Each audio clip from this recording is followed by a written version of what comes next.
Welcome to Vital Signs Podcast. My name is William Haddon. I am joined today by Danny Martinez. So glad to have you here today. Good morning. This podcast is a multifaceted podcast. We try to put out information that's relevant to our veterans, but this is a different kind of format for us today. We're going to do a bit of a veteran profile. Danny served in the Army as well as myself, and so I wanted to bring Danny in and talk to us about his experience and maybe just kind of highlight some of the things you did. As I said, we're both Army veterans, and when did you join? What time? So I joined right out of high school in '87. Did my initial 3 years. Got out of the service. Okay. Regretfully at the time, but went back home, did law enforcement for about 6 years. And heart and soul was always, I knew the military was my calling. Yeah. And so I went back in '96 until I retired in '16. Okay. So all in all, 23 years. 23 years. Yes, sir. So what was your MOS? What was your job? So my job is twofold. So in the 23 years, about half of it was in the infantry, and the other half I was a demolition expert or a combat engineer, if you would. Okay. So we'll start at the beginning. I think a lot of people, when they're telling a story, the beginning is usually the best place to start. What led you to the military out of high school? That was easy. My dad's a Korean vet. Okay. And so he never pushed it on me or forced it on me. But of course, it would come up in conversation. Sure. And for me, coming out of high school, I'm like, I don't know if I want to do the military at the time. And so I had already pre-enrolled, if you would, in our local college back home in Kingsville. But I decided to take, 1 semester break. I was like, I'll just work. I didn't want to go straight into school. And during that time, my now current wife, we had, parted ways. I graduated. She was a year behind me. We ended up getting back together, ended up getting engaged. And so I'm like, well, if I'm going to get married, can't really support a family going to school. Things start to get heavy. You're thinking about life. And so I was like, all right, let me look at the military. And it was easy. Yeah. So my dad, veteran as well. He was a captain in the Army. Kind of led me to the Army. I don't know. I think when you're weighing the different services, I don't know, I think that fatherly influence helped a little bit, but you kind of get these mental images or thoughts about how the other services are. So the Army just felt right to me. But it's funny. I kind of similar. I didn't want to join the Army when I was in high school. I was like, no, that's not for me. Yeah. But I graduated and did about a year in community college, decided to take a year off. And during that year, it just started to feel like it was growing into something more than just a year off from school. It was like, I need to do something. I don't want to go to school if I just don't know what I want to do. Like, well, I can go to the Army, have them help me pay for school. And that was kind of my motivation. But yeah, it's interesting when you talk to different veterans about what led them to join. Everybody's got a different story. So, I think, life kind of dictates that or kind of forces that. Absolutely. I definitely agree. Yeah. So, what was basic training like for you? Well, so like I said, the first half of my career, I was in the infantry. So basic AIT or advanced individual infantry training was at Fort Benning, Georgia, home of the infantry, if you would. And so not too bad. Definitely, I grew up in a really rural, small, like 690 people in South Texas. And so I've always had to roll up my sleeves. I lived on a farm. And so not to say I did, as many push-ups I did like in basic, but I was used to, working hard and early mornings, late nights. Yeah. So other than the shell shock, and I tell people I've never been at that point in my life, I've never been more than 4 hours from home, Houston. And so basic IT completed it. And then my first assignment was Fort Drum, New York, which is 32 miles from the Canadian border. And so I'd never seen snow. Like I said, never been past Houston. And I arrived there April 30th, 1987. Woke up. They put me in my wife and I in temporary lodging. woke up May 1st to see snow for the first time. May 1st. Yeah. And so it was pretty. And so I tell people that was my first assignment, Fort Drum. But I really, really, truly believe, that duty assignment really paved the way for me to become the soldier I became, the NCO I became, and to be quite frank, the person I became all in all, because it is a tough duty station. Sure. I'm glad I did it when I was 18, 19, and 20 and not in the back end of my career. Yeah. Because I think it would have been a little bit more miserable as cold as it is. No, for sure. I think basic training's interesting for a lot of different folks. I was 23, 24 when I went. Okay. So I was a little bit older than everybody. So I think I was a little bit more mature.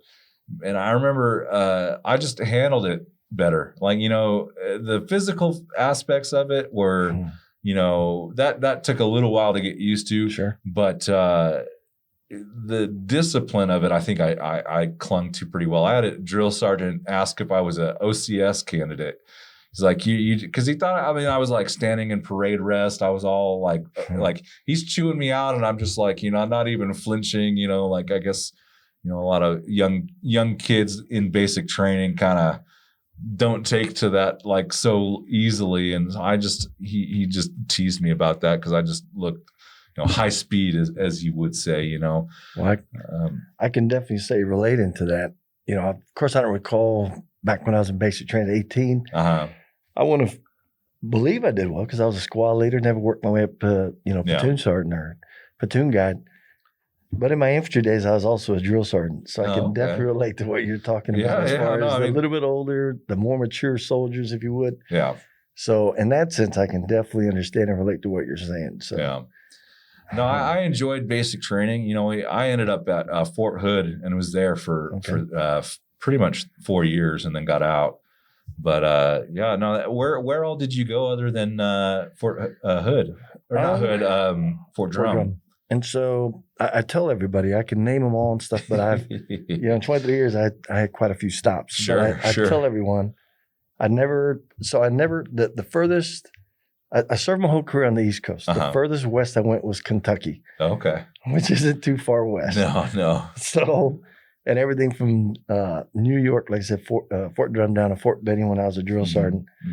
And most of my career, because the second half of my career being, combat engineer, I spent my time at Fort Bragg. Okay. Paratrooper, all that good stuff. Good deal. So I spent literally about half my career at Fort Bragg, North Carolina. I know everybody's got their favorite duty station. What was your favorite out of all the places you were at? Fort Bragg, without a doubt. Really? I served in Germany too for 3 years. Beautiful country. Sure, nice, sure. But after about probably 2 years, you start missing the simple things like malls and Walmarts. Sure. But Fort Bragg by far, because I hear the planes flying overhead every day. There's not a lot of people that agree with me because I chit-chat in the hallways, but I loved it. Well, I did 2 tours in Iraq.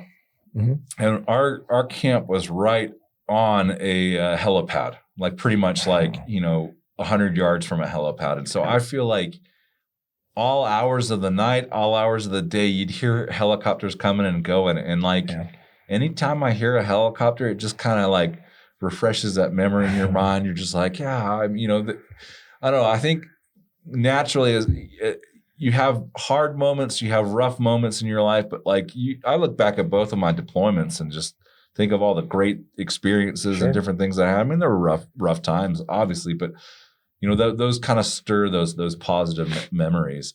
Did you do any tours?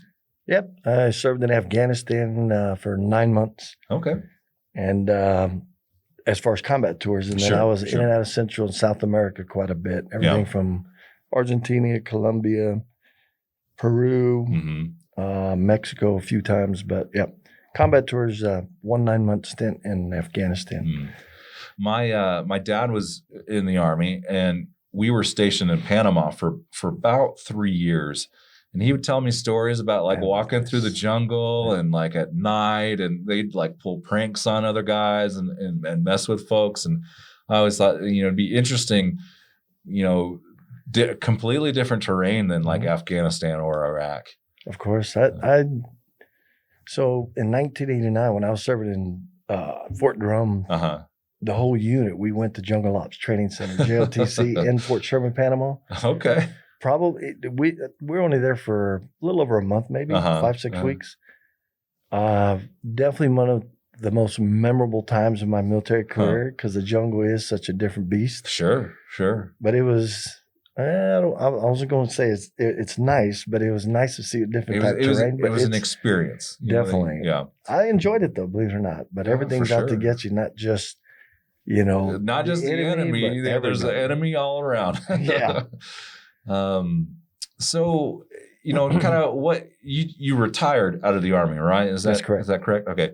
So naturally, some folks have a out process or reason why they got out. But I mean, yours seems probably pretty standard. You did your time and retired. What was your experience like going from being in the military for 23 years to going into civilian life? Transition-wise was pretty smooth. Yeah. I was very fortunate. I retired March 1st of 16 and I was working here by mid-April. Really? Okay. So I had a pretty decent, or really, really, compared to a lot of people I've talked to and stuff, and people that I've known, I had a relatively smooth transition. As far as getting acclimated or used to military life to civilian, that took a little bit longer, probably 6 months, not quite the year. And, my bosses, loving her death. I would question, reflecting back on it now, I would question almost everything. Like, why do we do it this way? Why don't? And, Carla said it to me best one time. She's like, well, in the Army, they own you. Here, we don't own you. So you have a little bit more leeway or say so. Yeah. And so all in all, I mean, it really, really was a good transition and stuff, a smooth transition for me. So I'm very fortunate, very happy, of course. Yeah. What has your experience been like as a veteran? Like veteran resources, your, different things that you go through. Yep. And so as far as I got lost for words. No, so okay. I get involved with the community quite a bit. Yeah. So my last, let me try it this way. My last duty station or assignment in the military was recruiting. And I did that because otherwise I would have done 20. But that's why I did 23. Yeah. And so I was afforded the opportunity with a pinpoint assignment of Fort Bliss. And so, like I said, I've never been, east of Kentucky or west of Kentucky. Sure. And so it's an opportunity for me, being a Texas boy, to get back to Texas. So I have a good transition into retirement. And so falling under that recruiting command umbrella, annually, you have to give back to your community and you have to volunteer. It's not a choice, like we were told you get voluntold, and it's required. Yeah. And so even though I dug my heels in and didn't really want to do much of it, when I finally got out there, I realized that, like, wow, I really like doing it and stuff, and not to sound too corny and stuff. And so when I transitioned, into civilian life in the military, I had kind of an itch for it. I just want to volunteer, give back to the community, in particular to veterans for obvious reasons. Yeah. I'm very, very, proud veteran and stuff, and proud of all veterans. And so I met a few gentlemen in the community, Mike Tarpley being the biggest, influence for me. We've done a video with Mike. He's a good guy. Good to talk with. Yes, sir. And Steve Purdy. I can go on with a list of these gentlemen, all of them Vietnam vets. And so, through Mike, I've been able to do quite a bit of stuff, volunteer work locally, and as far as Eden, doing deer hunts down there. But that's really, really, truly what I enjoyed. Well, sure. Was volunteering. I think when I got out, it took me a good year to really kind of feel where I wasn't in the military anymore, like mentally. Like I feel like there were times where I felt paranoid, like I felt like somebody was watching me. It was a really weird feeling. I knew nobody was watching me. I'm like, I'm like driving down my driveway or my street that I live on. Nobody's watching me, But somewhere in the back of my mind, I just kind of had that feeling, and so it took me about a year to come back to it and feel normal. And then I kind of the same deal. When you got out for that first little bit, I missed it. I missed the camaraderie. I missed just being with buddies and having a purpose. I remember standing on the corner I went back to school after I got out, and I was standing on the corner and watching a fire truck go by. And like all these guys, the firemen on the back, they're all like, they're doing their thing. And I was like, man, I miss that sense of duty.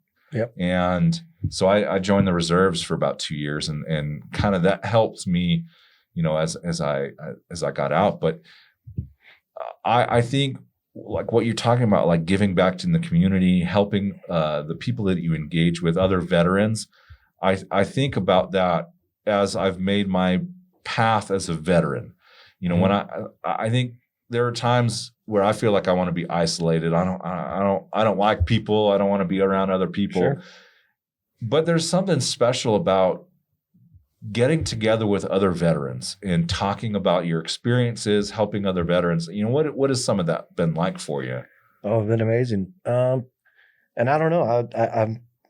I probably would have felt very similar the same way that you did had I not recruited. Because if I'd have gone straight from, 100 to now, 100 miles an hour on a team and stuff, and jumping and doing all this crazy stuff, I was a bit of an adrenaline junkie, to now nothing. I think I would have longed for it, and then most certainly missed the camaraderie and stuff. But that recruiting time helped with that transition. It really did for me. But the experiences, I think that was a question, right? Yeah. As far as with the veterans, I mean, to say I long for it, that's probably not a good choice of words, but I look forward to it most certainly every week. I meet at least weekly with other veterans. I do meetings every Thursday at the domicile with Mike and Steve. Okay. And so I'm fortunate that I get to talk to veterans at least once a week. And then, of course, you've been around some of the events that we do locally and outside of that. And so sharing the stories is always the best. Of course, you get your different branches that, we got to get the jokes out there. Sure. But when you, especially Army to Army, and I'm sure Marine to Marine, et cetera, the stories that we do share and stuff, so I know recruiting, I'll try to say it this way as well. I would call back to my team room, to my guys. It seemed like daily, but most certainly weekly. Yeah. And as the 3 years went on, it went from weekly to monthly to, quarterly, and then so for me, it helped. It was a little bit of a tradition during that 3-year period. And I knew I was calling too much too, and the guys would tell me, like, what? It hasn't changed much since you called last. Yeah. The camaraderie is a big deal. Sure. If I could sum up everything as far as definitely military, and then what I miss about the military, and you hit it before me, is definitely the camaraderie. Yeah. It's just the experiences that you have with your brothers. The camaraderie is something you'll take forever. I think about that.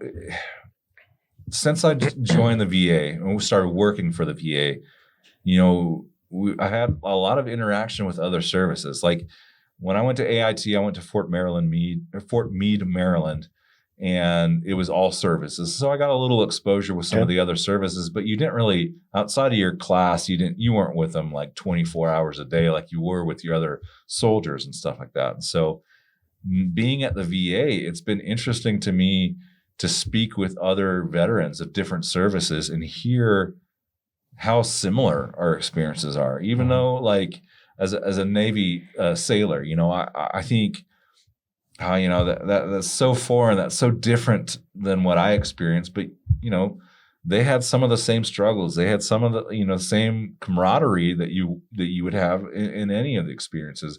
Yep. I think the difficulties of war are translatable across generations. I think, talking to J.L. Stevens, when we got to do a veteran profile with him, anybody that you go back and find that on our Facebook page, but he's a World War II veteran, and talking to him about he's a sailor, but like just the things that he was saying, like kicked back memories about my time in Iraq. I think those kind of fears, those kinds of experiences, and the adrenaline, that's something that I think people experience across the board. Of course, I definitely agree. Yeah. So what has your experience been like working for the VA? Like I said, really smooth transition. And I'll be honest. So when I came aboard, probably the fifth or sixth person, when they, would, every time I'd meet somebody new, they'd be like, oh, hope you stay on board, hope you stay around. I'm like, and I didn't understand why. I do fully understand now. Yeah. Now, a lot of people come to Big Spring, but don't stay for too long. And so I finally asked somebody, I was like, why did you ask me that? Is there something I'm indicating or giving off? It's like, no, it's just like people that are not from Big Spring don't stay in Big Spring. Yeah. And so that probably would have been me too, to be honest with you. But I really, really loved, the coworkers, most certainly my bosses at the time, and then now, almost 2 years to the date I started working, I, got a promotion as supervisor. And I've been doing that for about 4 years. And so again, I think team is like huge. Sure. If you really, I look forward. I don't have problems getting up in the morning. I look forward to just like I did in the Army. I don't have any problems, any struggles, no regrets getting up in the morning trying to work. So for me, that's really, really what's been, as far as job wise. Now, what I will say in the beginning, when I didn't know which direction life was going to take me, I knew that I wanted to get into the government after I retired. That I knew. And so, of course, USA Jobs. And I applied for, I think, 65 different places and stuff. And then a few, maybe up to about a handful called and stuff. But I didn't know if the VA was going to be it. Because with my background, definitely nothing in the medical field. And so I didn't even know if the VA was going to be it. But I just knew, it'd be an easier transition to another government agency. But being able to talk to veterans, even if it's up and down the hall. I was like, I know for a fact this is where I can, so I can't promise that I'll stay in Big Spring until I retire again. But I will say that I will stay within the VA until I'm ready to hang it up and retire for good. So it's been a great experience for me. Absolutely. And I think our director, Jason Cave, this is one of the first things I heard from him is just the notion that if you love what you're doing every day, we want to feed into that. You don't want to come in on Monday morning just feeling dread, like, I don't want to go to work. And same kind of deal. When I came here, I thought, do I really want to live in Big Spring? We were moving from Lubbock, and I was looking to move somewhere else, move to, anywhere else in the country. And I was like, oh, we're just going to move 90 miles south. But I have come to really like this place a lot. I've been here about 1.5 years now, and I enjoy the people that I work with. I think that makes a big difference, especially when it's, what you're dealing with day in and day out. And so I feel like the people that I engage with really care about what they do here. And I'm sure it's the same for you. You really want to help veterans in the capacity that you're able to. And the community as a whole, just love veterans, so it's been an easy decision and choice for me. I mean, I just bought a house in July, so that should say something. I'm staying here for a little longer. Okay. So I when we do these kind of things, we've kind of gone through your transition, what led you to the military, what your experiences were like a little bit in service. I think every soldier that I've ever experienced probably has a funniest story that, from their time. And I could probably right off the bat, I'll share it for a different time. I kind of want to hear you. What was one of your most humorous experiences that you ever had? Oh man, there's quite a few that jump to mind. Yeah. Probably some of my most memorable, definitely some of the funniest time that I had was when I was a drill sergeant. Oh yeah. Definitely, and so I had one soldier that came in, one private, and they're always required to come in with battle buddies, right? And this one, we know, it was me and my partner, that when he's standing at the door by himself, like, this isn't good. And so we let him come in, and so he just started bawling, right? So doesn't sound funny, but so I was junior at the time. My senior, drill, of course, he did all the talking, and he's like, what's going on? He's like, well, drill sergeant's just like, this is like week 1. He's like, I just don't fit in. I miss my mom. And But Will's like, well, what did you think? He's like, hadn't you seen movies? Didn't you know it was supposed to be yelling and screaming? He's like, well, yeah, but I just figured it's like Hollywood. I didn't realize you guys would really yell as much as you do and scream at us like you do. And he's literally just tears. Yeah. And so he told us, like, look, the first 3 weeks are always the toughest. Wait till the 3 weeks are gone by. Then we're going to go into a little bit easier, more mentoring instead of being, on you all the time. Right. After that, if you don't, if you really still feel the same way, come back and talk to us. So and he did. He come back like, well, it got better, but I still miss home. I still miss my mom.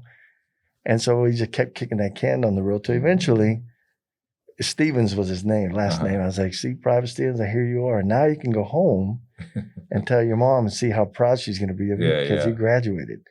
But it doesn't seem too funny, but being there. No, I mean, I think it's funny. I think anybody, I knew soldiers like that in basic, there are folks that I knew what to expect. I knew my dad, the one thing, because he was a captain at a basic training unit. And he said, everything is a mental game. They're going to try to mess with you in all these different capacities. And so I kind of came in it with it like a little understanding of the like you'd sit there and clean the same area at night, right? Like right before sunset, they're like, all right, we're going to clean the quad or whatever.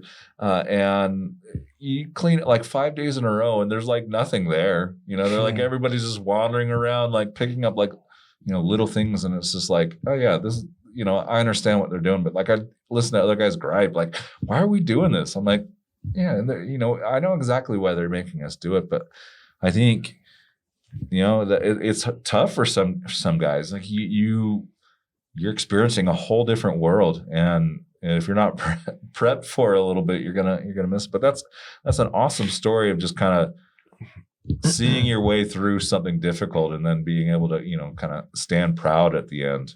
Yeah, and you're saying like being an Army brat or kind of coached, they're like, hey, this is what you can expect. Yeah, being a drill sergeant, I did it for 2.5 years. I could always pick out my wills. Kids that you knew that were Army brats that already were a leg up above. Know what's going on. Correct. Yeah. And so. No, that I'm sure that makes life easier. Knowing who you want to kind of put in leadership positions for the different soldiers that you've got coming through. Well, is there anything else you want to kind of share about your experience? Any thoughts that you want to share with the community, the audience, if you will? I mean, maybe just the highlights and stuff, not all of them, but, the drill sergeant will always be one of my favorite times that I served. But, one of the funner, or one of the, I was on a military free fall team, right? So a Halo team. So skydiving, for those that don't know about it. So that most certainly will carry with me. And people have asked me, like, what do you skydive now? I was like, no, I have no desire to. Not that I'm afraid or anything. Sure. It doesn't serve a purpose. It doesn't serve a purpose, and I got paid to do it back then. Yeah. That most certainly was probably one of the funnest times while I served and stuff. So that's about it, unless you have another question. No, I think this has been a good chat. I think, the reason we wanted to do this is because I think there's a lot of interesting aspects of being a veteran, being a soldier or in any of the other services where it's fun to just sit down for about 30 minutes and talk about it. I think you probably could fill a book with all of the experiences you had. And I think it's just awesome to sit down and thank you so much for joining us today. Yeah.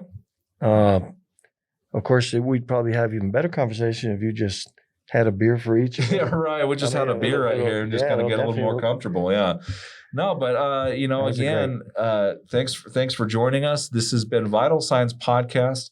We're going to keep doing these kind of things each month, and we're gonna bring you out to the radio station with us, which is next week. So if you live in Big Spring, keep an ear out for them. So, this has been Vital Signs Podcast. We'll see you next time.